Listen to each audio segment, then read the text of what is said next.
Welcome. MCQ question number first. Electric field intensity is maximum due to solid non-conducting sphere. तो हमने इसको drive किया हुआ है और इसके फॉर्मूला देखिए फर्स्ट चैप्टर के आपके सामने फ्लैश हो रहे हैं. इसमें नॉन कंडक्टिंग स्फीयर के लिए देखिए, इसमें ई आउट दे रखा है, ई सरफेस पर दे रखा है और ई इन पर दे रखा है के Q R over R cube. तो हमें यहाँ पर ये तलाशना है कि मैक्सिमम कहाँ होगी. तो मैक्सिमम अच्छी तरह से मैं बता देना चाहता हूँ आपको. याद हो तो हमने एक ग्राफ प्लॉट किया हुआ है इसका जो ग्राफ होता है ई का विद रेस्पेक्ट टू आर, जो हमने प्लॉट किया था. कैसे प्लॉट किया था कि ये यहाँ तक इस तरह से डायरेक्टली प्रोपोर्शनल होते हुए बढ़ता है और यहाँ से फिर ये घटना लग जाता है और E is proportional to 1/r² आता है. तो डेफिनेटली जो सरफेस होती है इस पर मैक्सिमम होता है. तो आंसर हमारा हो जाएगा E at surface. Question number second में पूछते हैं कि energy density in vacuum at a place where electric field intensity E is. तो ये भी हमने ड्राइव किया हुआ है. आपसे पूछ रहे हैं कि इलेक्ट्रिक फील्ड डेंसिटी बताइए. Energy density means energy per unit volume पूछा हुआ था और आपको याद हो तो हमने ये ड्राइव किया हुआ था. U इज इक्वल्स टू इस चैप्टर, ये जो आपके सामने फ्लैश हो रहे हैं फॉर्मूला, इसमें देखिए फोर्स निकाली हुई है हमने. एनर्जी पर यूनिट वॉल्यूम नीचे डायरेक्ट आपको नजर आ रहा है. ये भी हमने ड्राइव किया हुआ था. अगर आपको नहीं पता है कैसे ड्राइव हुआ तो please do watch that video. तो हमारा ऑप्शन हो जाएगा half epsilon not E square. Vacuum की वजह से ध्यान रखिएगा, यहाँ हमने ई नॉट लिया हुआ है. ये एनर्जी डेंसिटी का फॉर्मूला हो जाएगा.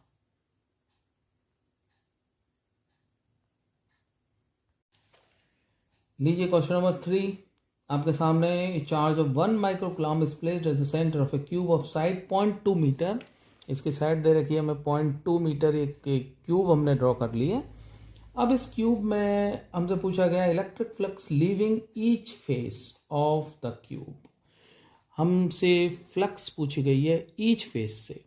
अगर क्वेश्चन में मिसप्रिंट है आपके में तो उसको प्लीज करेक्ट कर लीजिएगा. ईच फेस हमसे पूछा गया है तो ईच फेस का मतलब हो जाएगा, देखिए नंबर ऑफ फेसेस होते हैं क्यूब में 6. अब सीधा सीधा फॉर्मूला देखिए. इलेक्ट्रिक फ्लक्स का जो आप देख रहे हैं फॉर्मूला 2 होते हैं. इसमें से पहला वाला जो है ई ए कॉस थीटा, सेकंड है एप्सिलॉन क्यू समेशन क्यू और एप्सिलॉन नॉट. तो इसमें कौन सा फॉर्मूला लगाया जाए. ध्यान रखिएगा हमें गॉस लॉ जब लगाना है जब सवाल में ई नहीं दिया हुआ. This is trick. अगर क्वेश्चन में ई नहीं दिया हुआ, ई की वैल्यू नहीं है, तो आप आंख बंद करके ये वाला फॉर्मूला गॉस लॉ का लगा दीजिएगा. तो अब यहाँ सवाल में ई नहीं दिया हुआ, चार्ज दिया हुआ, तो हम क्या लगाने वाले हैं गॉस लॉ. तो गॉस लॉ बोलता है कि phi total is equals to summation Q over epsilon naught. तो यहाँ देखिए फ्लक्स हमें निकालनी है तो हम एज्यूम कर लेते हैं क्यूब की फॉर्म में ही ऐसी की ऐसी इसी के ऊपर बिल्कुल एक गॉसियन सरफेस हम इसमें एज्यूम कर लेते हैं. ठीक है, ये हमने गॉसियन सरफेस एज्यूम कर ली. अब गॉसियन सरफेस जैसी हमने एज्यूम की है क्यूब की फॉर्म में ही, उसके एक फेस से निकालना है. अब यहाँ अंदर जो मिडिल में चार्ज रखा हुआ है, ध्यान रखिएगा चार्ज कहाँ रखना है आपको, सेंटर में रखना है. तो जब ये सेंटर में चार्ज रखा हुआ है तो इसका मतलब ये इलेक्ट्रिक फील्ड लाइंस निकाल रहा होगा. सब फेसेस सब तरफ जा रही होंगी. देखिए इसे रेडियली आउटवर्ड होती है ना, इस तरह से हम इसमें से इलेक्ट्रिक फील्ड लाइंस पास कर देते हैं. तो अब सवाल ये उठ रहा है कि जो इस फेस से निकल के जा रही है ना, उनको किसी भी एक फेस को आप सेलेक्ट कर सकते हैं. मैंने ये राइट वाला फेस ले लिया. इस पे से कितनी फील्ड लाइंस मींस फ्लक्स निकल के जाएगी ये पूछा गया. तो देखिए हम सीधा सीधा से क्या करें, सबसे कितनी निकल के जा रही है वो कैलकुलेट कर लेते हैं. तो सबसे निकल के जा रही है, ये गॉस लॉ बोलता है कि पूरी सरफेस से कितनी निकल के जाती है, इतनी. ध्यान रखिएगा इसमें फाई टोटल होता है, यानी सारी की सारी सरफेसों से. तो एक सरफेस से कितना जाएगा 1/6 into epsilon Q. Epsilon Q क्या होता है, गॉस सरफेस के अंदर रखा हुआ चार्ज. अंदर चार्ज कितना है, क्वेश्चन बोलता है चार्ज की वैल्यू को लेट अस सी. चार्ज की वैल्यू इसमें दी हो 1 माइक्रोकूलम. तो ये 1 माइक्रोकूलम हम यहाँ पे प्लेस कर देते हैं समीशन क्यू की बजाय. 1 माइक्रोकूलम का मतलब हो गया 1 इंटू 10⁻⁻6 और एप्सिलॉन नॉट की वैल्यू को भी यहाँ लगा देते हैं. एप्सिलॉन नॉट होता है 8.8 इंटू 10⁻12. ये ऊपर ले जाते हैं इसको 10⁻12 कर लेते हैं इसको. इट मीन्स ये 12 मीन्स 10⁻6 कर लेते हैं इसको. यहाँ पर कैलकुलेशंस करते चलते हैं 10⁻6 और जैसे ही इसको हम सॉल्व करते हैं 10⁻6 के साथ में तो what we are going to get. देखिए मैं आपके सामने इसको कैलकुलेट कर देता हूं.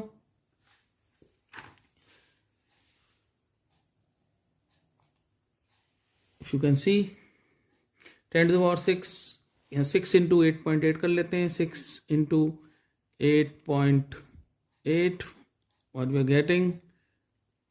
getting this 52.8. तो यहाँ पर डिवाइड करके लिख देता हूँ मैं इसको. 10⁶ अपॉन 52.8. अब इसके ऑप्शंस में अपन देखते हैं. तो 10⁴ की फॉर्म में आंसर को मांग रहे हैं, तो 100 अपॉन 52.8 कर लेते हैं और ये 10⁴ हो जाएगा. तो let us do it again. 100 upon 52.8. सो यहाँ पर 100 divided by 52.8, we get 1.9. So our answer would be 1.89 into 10⁴. So our option would be third, 1.88 or 1.89.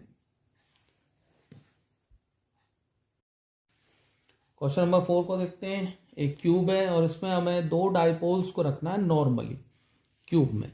तो 2 डाइपोल्स अगर हम रखते हैं, इसको कहीं भी रख लीजिए आप. एक डाइपोल यहाँ पर ऐसे रख देते हैं. डाइपोल होता है -q +q के साथ में, लेकिन दूसरा इसके संग में नॉर्मली रखना है, मीन्स इस तरह से रखना है परपेंडिकुलर. तो आप इसको यहाँ पर इस तरह से इसके ऊपर भी चाहें तो रख सकते हैं, -q +q. ये इस तरह से हमने रखे हुए हैं 2 डाइपोल नॉर्मली. अब इसमें पूछा गया है फाई टोटल. फाई टोटल के लिए अगेन आप क्या करेंगे, इसमें एक इमेजनरी क्यूब की फॉर्म में गॉसियन सरफेस इमेजिन कर लेंगे. अब यहाँ पर मैंने जैसे आपको बताया था ई नहीं दिया हुआ है, तो टोटली गॉस लॉ लगाना है हमें यहाँ पे. तो फाई टोटल इज टू क्या हो जाएगा, summation Q over epsilon not. और समेशन क्यू क्या होता है, समेशन क्यू का मतलब अंदर जितने भी चार्ज हैं उन सबको ऐड कर दो विथ साइन. ध्यान रखना, साइन के साथ में, चिन्ह के साथ में जितने चार्ज हैं सबको ऐड कर दो. तो देखिए कितने चार्ज हैं, सबसे पहले गिनिए. डाइपोल के चार्ज कितने हो जाएंगे, 1 2 3 4. इन सबको ऐड करके लिखिए. पहले इसको लिख देता हूँ -q, फिर इसके बाद इसको लिख देता हूँ +q, फिर लिख देता हूँ -q और फिर लिख देता हूँ +q. ये हो गया टोटल चार्ज इनसाइड. अब इसको देखिए जरा, ये क्या हो रहा है, ये सारी चीजें कैंसिल्स आउट हो रही हैं. तो फाई टोटल क्या हो गया, phi total become 0. Question number 5 को देखते हैं. On giving an negative charge to soap bubbles radius. आप जब सोप बबल को कोई चार्ज देते हैं, कोई भी चार्ज देते हैं, इस क्वेश्चन में दिया हुआ आप इसको माइनस चार्ज दीजिए. तो सोप बबल में अंदर तो एयर भरी रहती है, बाहर आपने इसकी सरफेस पे माइनस चार्ज दिया, तो इसकी रेडियस के ऊपर क्या फर्क पड़ेगा ये पूछ रहे हैं. तो आप डेफिनेटली जानते हैं रेडियस के ऊपर क्या फर्क पड़ेगा. एक जैसे हम चार्ज देते हैं सोप बबल को, तो पी इलेक्ट्रिक जो हमारा निकल के आता है, पी इलेक्ट्रोस्टैटिक निकल के आता है, σ²/2 एप्सिलॉन नॉट होता है. लेकिन ये एक्ट कहाँ कर रहा होता है, इस पे ऐसे फोर्स लग रही होती है. प्रेशर है तो फोर्स भी होगी. ये फोर्स का भी हमने मैग्नीट्यूड निकाला हुआ था. और ये बाहर की तरफ करेगी काम, तो बाहर की तरफ काम करेगी तो इसको क्या कराएगी, ये एक्सपेंड. तो ये रेडियस क्या हो जाएगी, इसकी इंक्रीज हो जाएगी. Got it, radius increases. तो आप बिल्कुल इसमें ध्यान रखिएगा इस क्वेश्चन में कि आप इसको भले माइनस चार्ज दीजिए, भले प्लस चार्ज दीजिए, रिपल्शन की वजह से या फिर प्रेशर इसकी वजह से ये इसका जो साइज है, रेडियस है, वो बढ़ती चली जाती है. क्वेश्चन नंबर 6 को देखते हैं. Charge Q is inside a sphere. एक स्फीयर बना लेते हैं और उसमें चार्ज रख देते हैं Q. ये Q अमाउंट का चार्ज रखा हुआ है. अब ये बोल रहे हैं कि इससे जो फ्लक्स निकल के जा रही है, तो फ्लक्स क्या होती है, किसी भी सरफेस से फील्ड लाइंस पास हो.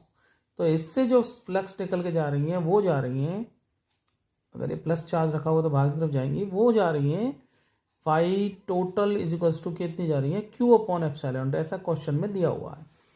अब इसमें आगे पढ़ रहे हैं कि how much would be the change in the electric flux on reducing the radius to its half.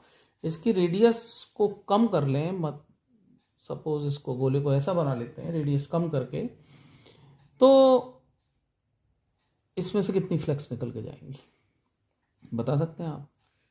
Again क्योंकि ये गॉस लॉ की एप्लीकेशन हो जाती है, तो हमने इसमें भी एज्यूम कर लिया है कि स्फेरिकल गॉसियन सरफेस. ध्यान रखिएगा जैसा अगर क्यूब है तो क्यूब की फॉर्म में गॉसियन सरफेस मानिएगा, स्फीयर है तो स्फीयर की फॉर्म में गॉसियन सरफेस मान लीजिएगा।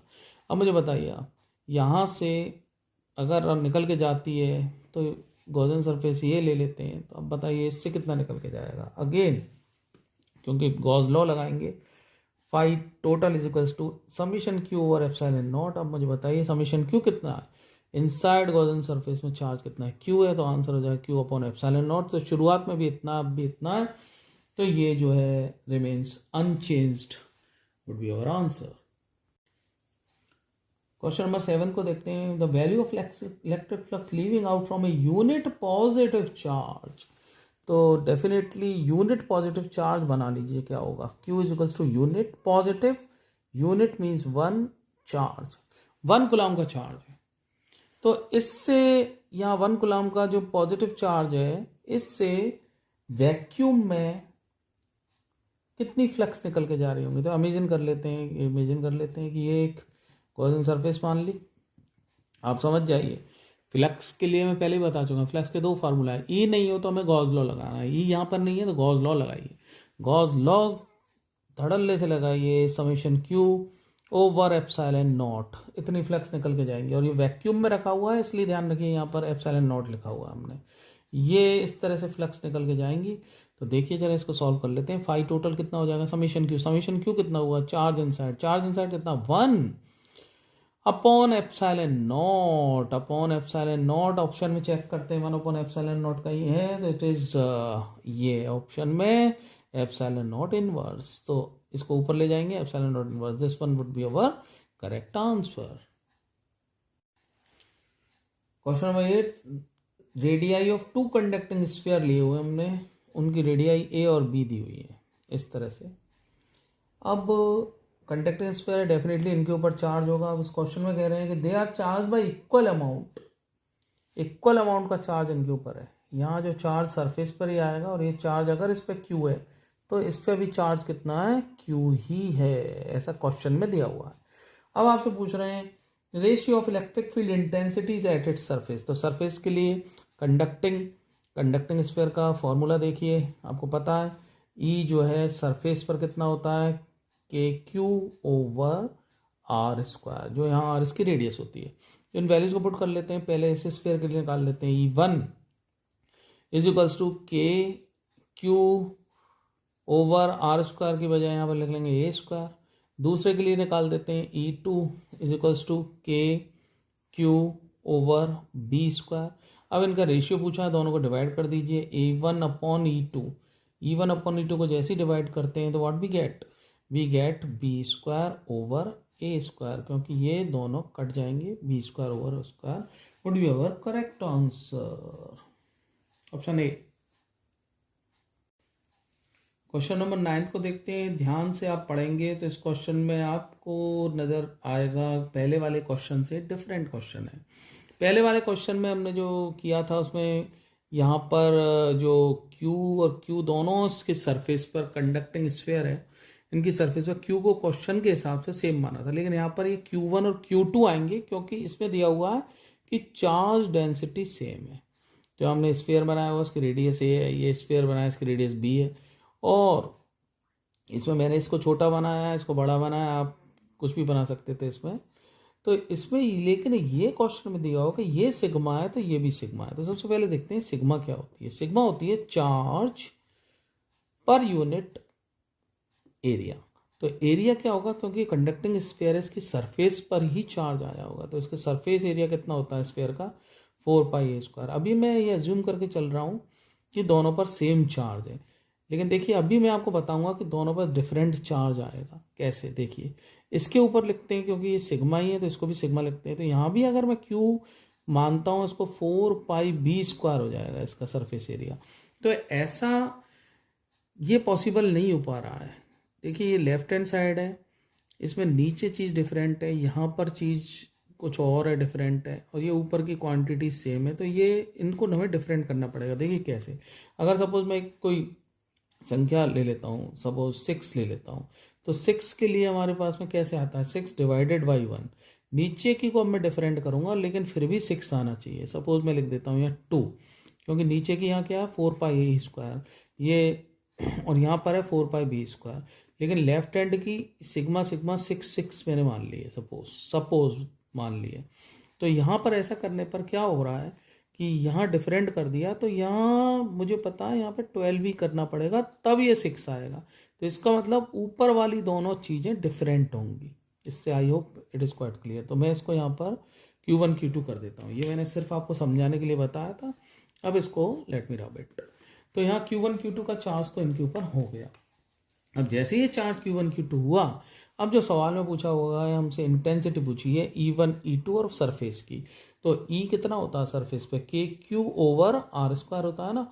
तो यहाँ पर लगा देते हैं इसको E1 का। E1 is equals to KQ1/R² की बजाय क्या लिखना है यहाँ पर A², और E2 को लिख देते हैं हम KQ2/B²। इसको राइट, इन दोनों को डिवाइड कर दें। जैसे ही हम इन दोनों को डिवाइड करते हैं तो हमें ये मिलता है कि Q1/A² इंटू B²/KQ2, और K से K को कैंसिल कर देते हैं। ये लीजिए। अब जरा देखते हैं हमारा ऑप्शन, ये तो नहीं है इनमें कोई भी, तो व्हाट इज हमारा ऑप्शन। ऑप्शन के लिए हम क्या करें, जरा इसको देखो, इसका हमें यूटिलाइज करना है इसको। यहाँ देखिए LHS एक दूसरे की सेम है, तो इसका मतलब RHS भी सेम होंगे। इन दोनों को मैं इक्वेट कर देता हूँ। इन दोनों को इक्वेट करके मैं यहाँ लिखता हूँ, इन दोनों को इक्वेट करके लिखता हूँ Q1/4πa² is equals to Q2/4πb²। जैसे हमने इसको किया तो ये दोनों कैंसिल आउट हो गए, इन दोनों कैंसिल आउट करते हैं। अब जरा देखना, जरा Q1/Q2 कितना आता है हमारा, A²/B² होता है। इस वैल्यू को यहाँ पर मैं पुट करने वाला हूँ। ये देखो Q1/Q2 मेरे पास में ये रहे, तो Q1/Q2 क्या करूँ, A²/B², इन दोनों को मिटा दूँ। इन दोनों को मिटा के यहाँ पर इन दोनों की बदली क्या लिख देता हूँ, B², यहाँ पे लिख देता हूँ A²। लीजिए, एवरीथिंग गेट्स कैंसिल्ड आउट और हमारा ऑप्शन हो जाता है, ये आंसर हो जाएगा। ऑप्शन हम ले लेंगे बी। क्वेश्चन नंबर 10 को लेते हैं। Graph between electric field intensity its variation with 1/r due to a long straight charged wire. तो देखिए, आप जरा फॉर्मूला को इसमें चेक करिए। स्ट्रेट वायर के लिए कितना निकल के आता है, चार्ज वायर के लिए E is equals to λ/2πε/r। तो E जो हम लेके चलते हैं, तो E इज इक्वल्स टू आप पिक कर लेंगे इसको λ/2πε0r को, और तो इससे क्या हो गया कि E is proportional to, inversely proportional to R। अब इसमें ग्राफ देखिए, जरा डी ग्राफ को देखते हैं। डी ग्राफ इस तरह से बोल रहा है, डी ग्राफ बोल रहा है कि यहाँ से आप इस तरह से E का R के साथ में वेरिएशन है। क्या है, ट्रू है? इट इज़ नॉट ट्रू, क्योंकि अगर आप वायर लेते, ये इसके लिए क्या पॉइंट बन जाएगा, ये यूँ कह रहे हैं कि यहाँ से यहाँ तक E 0 है, यहाँ से यहाँ तक E 0 है, यानी कि ये वायर में अगर इसके जस्ट नीचे यहाँ लगाता हूँ तो ये वायर जो चार्ज वायर है, इससे थोड़ी दूरी यहाँ जाने पर E यहाँ पर तो है ही नहीं, जबकि यहाँ के बाद E आती है इसमें। ऐसा है क्या? ऐसा नहीं है, यहाँ पर E एग्जिस्ट करती है, यहाँ पे E is not equal to 0 इतने पोर्शन में, तो दिस इज़ रॉन्ग। इस D को तो हम काटेंगे। अब जरा इसको देखिए, E और लैम्डा का देखिए, E और लैम्डा का डायरेक्टली प्रोपोर्शनलिटी का ग्राफ आ रहा है। E और लैम्डा को देखिए, आप C ऑप्शन को नज़र करिए। C ऑप्शन इस तरह से दिया हुआ है आपकी बुक में। C option is this, E is directly proportional to lambda. लेकिन ये ग्राफ किसके बीच में, E और लैम्डा के बीच में। This equation is correct. यहाँ पर E is directly proportional to lambda, तो ठीक है। लेकिन सवाल बोल रहा है कि आपको 1/r के साथ में ग्राफ को खींचना है। तो ये हालांकि ग्राफ लैम्डा के साथ में सही है, लेकिन फिर भी अभी हमारा ऑप्शन में सही नहीं, क्योंकि हमारा टारगेट ये है। नेक्स्ट ऑप्शन को देखते हैं। ऑप्शन नंबर बी को देखिए। ऑप्शन नंबर बी में जो ड्रॉ किया हुआ है, इस तरह से ड्रॉ करके चल रहे हैं, E का वेरिएशन कर रहे हैं 1/r के साथ में ऐसा। तो क्या ये ऐसा वेरिएशन होता है क्या E का 1/r के साथ में? आप जरा गौर करिए, 1/r के साथ में ई का वेरिएशन क्या आ रहा है यहाँ पर, ई का वेरिएशन 1/r के साथ में तो डायरेक्टली प्रोपोर्शनल आ रहा है। तो ये प्रोपोर्शनल है 1/r के साथ में, तो ये लाइन कैसी आनी चाहिए थी यहाँ पर 1/r के साथ में ऐसी स्ट्रेट लाइन। तो इसका मतलब दिस इज ऑल्सो रॉन्ग, इसको भी हम छोड़ देंगे। अब जो हमारे पास में बचा हुआ फर्स्ट ऑप्शन वो दैट इज करेक्ट, तो फर्स्ट ऑप्शन को हम पिक कर जाएंगे। This is our first option, यहाँ पे इसमें कोई कमी नहीं है, दिस इज एब्सोल्युटली करेक्ट। ये यहाँ से शुरू हो रहा है और यहाँ पर इस तरह से जा रहा है। प्रोपोर्शनलिटी इनवर्सली प्रोपोर्शनल ग्राफ ऐसा ही होता है, करेक्ट। क्वेश्चन नंबर 11 को देखिए। क्वेश्चन नंबर 11 में एक स्क्वायर को प्लेस किया हुआ है यूनिफॉर्म इलेक्ट्रिक फील्ड जो कि पैरेलल है टू द हॉरिजॉन्टल, और इसमें कुछ डायग्राम भी इस तरह से शो किया हुआ है। Such that the plane of the square makes an angle 30 degree with the field. If the side of the square is A then the flux through square will be. ये हमें calculate करना है। तो जरा इसमें आप ध्यान करिए। इसमें क्या करना है, सबसे पहले तो इलेक्ट्रिक फील्ड हमें थोड़ा सा आपको अटेंशन पे करनी पड़ेगी। ये हॉरिजॉन्टल हम मान लेते हैं, दिस ये जो आप देख रहे हैं दिस इज हॉरिजॉन्टल। इस पर कोई भी इलेक्ट्रिक फील्ड जो बोल रहे हैं कि ये electric field is parallel to, electric field is parallel to the horizontal. तो बिल्कुल आपके सामने एक इलेक्ट्रिक फील्ड की ये मैं 2-3 इलेक्ट्रिक फील्ड आपके सामने रख देता हूँ इस शेप में। दिस इज पैरेलल, ये जा रही है, और आप चाहें तो इनको ऐसे रख देंगे तो भी ये इलेक्ट्रिक फील्ड लाइंस पैरेलल ही हैं हॉरिजॉन्टल के। ये अगर आप उठाएंगे ना इनको तब ये पैरेलल नहीं रहेंगी। ये देखिए बिल्कुल पैरेलल जा रही है इलेक्ट्रिक फील्ड लाइंस, करेक्ट। अब ये इलेक्ट्रिक फील्ड लाइंस हमने पैरेलल ले ली। अब इसमें जो बताया गया है वो ये है कि आपने इलेक्ट्रिक फील्ड लाइंस पैरेलल एक स्क्वायर लेके आई है। ये देखिए मैं एक स्क्वायर, इसको रेक्टेंगल है हालांकि, पर आप इसको अभी फिलहाल स्क्वायर के तौर पर अज्यूम कर सकते हैं। ये आप लेके आइए, ये एक स्क्वायर है और इसको हमें इस तरह से प्लेस करना है कि इसकी जो प्लेन है वो 30 डिग्री का एंगल बना रही है। किसके साथ में, ई के साथ में। तो प्लेन का मतलब होता है ये, या फिर ये नीचे की सरफेस, ये प्लेन होती है, दिस इज प्लेन।